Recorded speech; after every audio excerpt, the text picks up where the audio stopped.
Hi friends, எல்லாருக்கும் வணக்கம். இன்னைக்கு நம்ம பார்க்க போகிற வீடியோ ஒரு தென்னை மரத்தை எப்படி ரொம்ப ஈஸியாக குறைந்த செலவில் நம்ம எப்படி பராமரிக்கிறது அப்படிங்கிற வீடியோ தான் நம்ம இன்னைக்கு பார்க்க போகிறோம். அதுக்கு முன்னாடி ஃபர்ஸ்ட் டைம் நம்ம வீடியோ விசிட் பண்ணுறதா இருந்தால் நம்ம சேனலை சப்ஸ்கிரைப் பண்ணிட்டு பக்கத்தில் இருக்கிற பெல் ஐக்கனை கிளிக் பண்ணி வச்சுக்கோங்க. ஃப்ரெண்ட்ஸ், பார்த்தீங்க அப்படின்னா எங்கள் கிராமத்தில் விவசாயத்திலே ரொம்ப அதிகமாக எல்லாருமே பண்ணுற விவசாயம் அப்படிங்கிறது தென்னை மரம் தாங்க. இந்த தென்னை மரத்தை நம்ம எப்படி பராமரிக்கிறது, வருடத்துக்கு ஒரு தடவை எப்படி நம்ம குப்பை வைக்கிறது அப்படிங்கிறத எனக்கு தெரிந்த முறையில் நான் உங்களுக்குலாம் விளக்கமாக சொல்லலாம் அப்படின்னு நினச்சிட்டு இருக்கேன். சப்போஸ் இந்த வீடியோ பிடிக்கல அப்படின்னா ஸ்கிப் பண்ணிருங்க. இது புது விவசாயிகளுக்கு ரொம்பவே யூஸ்ஃபுல்லா இருக்கும். அதே சமயம் நீங்க இந்த மெத்தட் நீங்க யூஸ் பண்ணல அப்படின்னாலும் இதே போல கிராமத்துல இப்படித்தான் விவசாயம் பண்றாங்க அப்படிங்கறத தெரிஞ்சுக்கினாலும் எனக்கு ஓகே தான். ஃப்ரெண்ட்ஸ், பாத்தீங்க அப்படின்னா இப்ப இருக்கிறதெல்லாம் பெரிய தென்னை மரம். பெரிய தென்னை மரத்துக்கு நாங்க இப்படிதான் குழி எடுப்போம். அதாவது அந்த தென்னை மரத்தோட தூரை ரொம்ப ஒட்டி அளவுல இல்லாம கொஞ்சம் தூரத்துல அதோட பாதி அளவுக்கு குப்பையை கொட்டுற மாதிரி தான் நாங்க இப்படிதான் குழி எடுப்போம். அதாவது நாங்க இன்னைக்கு யூஸ் பண்ண போற குப்பை என்ன அப்படின்னு பாத்தீங்கன்னா மாட்டுச்சாணம் குப்பை. மாட்டுச்சாணம் குப்பை இதோட விலை கொஞ்சம் ரொம்ப அதிகம் அப்படின்னு சொல்ல முடியாது, கொஞ்சம் கம்மியான விலை. அதனாலதான் குறைந்த செலவுல எல்லாருமே இந்த இயற்கை உரத்தை யூஸ் பண்றாங்க. இதே சமயம் நம்ம இதை விட ரொம்ப பெஸ்டா இருக்கணும் அப்படின்னா செம்மறி ஆடு, அதோட குப்பையை அதோட கழிவுகளை நம்ம யூஸ் பண்ணிக்கலாம். அப்படி இல்லை அப்படின்னா கோழி பண்ணைகள்ல இருக்கக்கூடிய அந்த பிராய்லர் கோழி அதோட கழிவுகளையும் நமக்கு யூஸ் பண்ணாலுமே சரிதாங்க. நமக்கு தென்னை மரத்துல அதிகமான தேங்காய் நமக்கு காய்க்கும். இப்ப பாத்தீங்க அப்படின்னா ஒரு குறிப்பிட்ட அளவுக்கு நம்ம தென்னை மரத்துக்கு இதை நாங்க அன்னசட்டி அப்படின்னு சொல்லுவோம். அந்த அளவுக்கு நம்ம ஒவ்வொரு மரத்துக்கும் ஒரு குறிப்பிட்ட அளவுக்கு அந்த குழிக்குள்ள கொண்டு போய் கொட்டணும். இப்ப பாத்தீங்க அப்படின்னா கொஞ்சம் ஸ்பீட்ல நான் வச்சிருக்கேன். இது ரொம்ப நேரம் ஆகும் அப்படிங்கிறதுனால இந்த அன்னசட்டி பாருங்க. ஒரு சின்ன அன்னசட்டி அப்படிங்கும் போது ஒரு 5 அன்னசட்டி அப்படின்னு கூட வச்சுக்கலாம். பெரிய அன்னசட்டி அப்படிங்கும் போது ஒரு குறிப்பிட்ட அளவு, ஒரு 3 அன்னசட்டி அதுக்குள்ளே அடங்குற அளவுக்கு நமக்கு அந்த குழி எடுத்திருக்கோம் பாத்தீங்களா, அந்த தென்னை மரத்தோட ஒட்டிய தூரோட ஒட்டிய அளவுல அதுக்குள்ள அடங்குற அளவுக்கு நம்ம அந்த குப்பைகளை நம்ம கொட்டிடலாம். இப்ப பாத்தீங்க அப்படின்னா எல்லா மரத்துக்குமே அந்த மாட்டு சாண குப்பைகளை குறிப்பிட்ட ஆளை வச்சு நம்ம கொட்டிட்டோம்.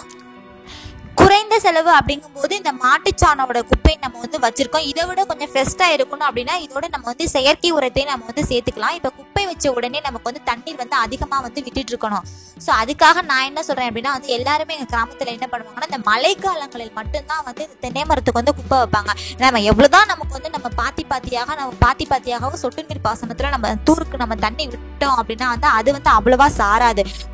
ஒரு மழை பெஞ்சது அப்படின்னு வச்சுன்னா ரொம்ப அதிகமா சார்ந்து நமக்கு நிறைய தென்னங்குருமைகள் பக்கம் நமக்கு நிறைய தேங்காய் காய்க்கும். ஸோ மழைக்காலங்கள்ல தான் எல்லாருமே என்ன பண்ணுவாங்களா குப்பை வைப்பாங்க. இது ஒரு வருடத்துக்கு ஒரு முறை இதை செய்வாங்க. இதை விட கொஞ்சம் பண வசதி கொஞ்சம் கம்மியா இருக்கவங்க 2 வருடத்துக்கு ஒரு முறை பண்ணுவாங்க.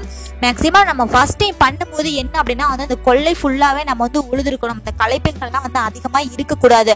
அப்பதான் நம்ம வைக்கக்கூடிய அந்த குப்பை இந்த தூர்ல அதிகமா சார்ந்து நமக்கு அதிகமான விளைச்சலை நமக்கு கொடுக்கும். நம்ம குப்பை வச்ச உடனே அந்த குழிகளை மூடிட்டு அதுக்கப்புறம் தான் நம்ம தண்ணி விடணும். அதை மூடாம நம்ம தண்ணி விட்டோம் அப்படின்னா இந்த கோழி, இந்த மயில் என்ன பண்ணும் அப்படின்னா அதை கலைச்சிரும். நமக்கு அவ்வளவா அது பெஸ்டா இருக்காது.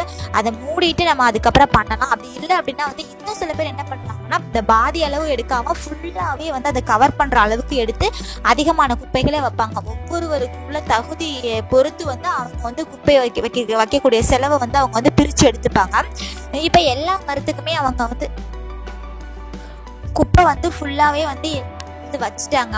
மிக குறைந்த செலவுல வேலையாட்கள் ரொம்ப அதிகமா விடாம வச்சுட்டாங்க.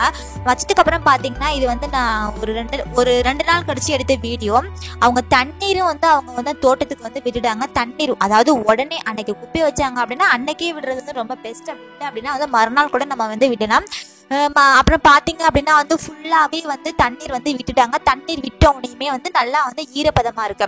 இப்ப அந்த மறுநாள் தண்ணி விட்டாங்க அப்படின்னா ஒரு 2-3 நாள் கழிச்சு மறுபடியும் நம்ம தண்ணீர் விடணும். அப்ப தண்ணி விட்டா தான் நமக்கு அந்த குப்பை, அந்த மாட்டுச்சாண குப்பை ஃபுல்லாவே நமக்கு அந்த தூர்ல நல்லா சார்ந்திருக்கும். தூர்ல சார்ந்து ஒரு மாசத்துலயே பாத்தீங்க அப்படின்னா அந்த பாலைகள் அதிக அளவுல உடைச்சி வெளியே வரும். அந்த பாலைகள்லயே தென்னங்குருமைகளும் நமக்கு அதிகமா வரும்.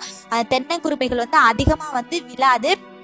அதே சமயம் பார்த்தீங்க அப்படின்னா தேங்காயும் நமக்கு வந்து அதிக அளவில் வைக்கும், நல்ல ஒரு பெரிய பெரிய காயாக வந்து வைக்கும். ஏன்னா ரொம்ப வந்து எங்கள் கிராமத்தில் வந்து இது மட்டும்தான் வந்து தென்னை மரத்துக்கு அப்படிங்கும்போது எனக்கு தெரிஞ்ச வரைக்கும் நான் வந்து எங்கள் வீட்லேயும் சரி மற்ற எல்லார் வீட்லேயும் சரி எனக்கு சின்ன வயசுலேருந்து வந்து மேக்சிமம் இந்த மாட்டுச்சாண குப்பை மட்டும்தான் வந்து அந்த வச்சு வந்து அந்த பெரிய பெரிய தென்னை மரங்களாகவும் அதிகமான தேங்காய் வந்து காய்க்கிறதுக்கு வந்து எல்லாருமே இதை மட்டும்தான் வந்து இன்னுமே வந்து யூஸ் பண்ணிட்டு இருக்காங்க. இதில் வந்து 2 பிக்சர் நான் வந்து ஆட் பண்ணியிருப்பேன். இது பார்த்தீங்க அப்படின்னா வந்து எங்கள் வீட்டில் இருக்கக்கூடிய மரங்கள் அந்த பாருங்க ஃபுல்லாகவே வந்து கவர் ஆகுற மாதிரி இந்த குப்பையை வந்து போட்டு வச்சுருக்காங்க. இது மாதிரியே நமக்கு வந்து பண்ணலாம். அப்படி இல்லை அப்படின்னா வந்து பாதி அளவுக்குமே நம்ம வந்து குப்பையை வந்து எடுத்து வச்சுக்கலாம். நம்ம பாதி அளவு வந்து எடுத்து வைக்கிறதா வந்து நமக்கு வந்து ரொம்பவே வந்து பெஸ்ட்டாக இருக்கும். ஏன்னா அந்த கஜா புயலுக்கு அப்புறம் பார்த்தீங்க அப்படின்னா எல்லாருமே வந்து தென்னை மரங்களை வந்து ரொம்ப வந்து முக்கியத்துவம் கொடுத்து வந்து பார்த்துட்டு இருக்காங்க. ஏன்னா இப்போ அதோட விலை வந்து இந்த புயலுக்கு அப்புறம் வந்து ரொம்ப அதிகமாகும் அப்படிங்கிற நம்பிக்கையில் வந்து எல்லா மக்களுமே வந்து அதுக்கு அதிக அளவு முக்கியத்துவம் கொடுத்து அதிக கவனிப்பு கொடுத்துட்டு அதிகமாக இயற்கை உரமாக இருந்தாலும் சரி செயற்கை உரமாக இருந்தாலும் சரி தண்ணீர் விடுறதும் அதிகமாக வந்து பார்த்துட்டு இருக்காங்க. இப்போ இந்த ஆயுத பூஜைக்கு கூட பார்த்தீங்க அப்படின்னா ஒரு தேங்காயோட விலை வந்து 20 ரூபாய் வந்து போச்சு அப்படின்னு வந்து சொன்னாங்க. எங்களுடைய இந்த விவசாயம் பராமரிப்பு முறை வந்து உங்களுக்கு பிடிச்சிருந்தது அப்படின்னா வந்து என்னோட சேனல் வந்து வில்லேஜ்ன்ற வந்து மறக்காம வந்து சப்ஸ்கிரைப் பண்ணிட்டு பக்கத்தில் இருக்கிற பெல் ஐக்கானை வந்து கிளிக் பண்ணி வச்சுக்கோங்க. நான் போடக்கூடிய அடுத்தடுத்த வீடியோஸ் வந்து உங்கள் மொபைலுக்கு வந்து நோட்டிஃபிகேஷன் வரும். Thank you friend.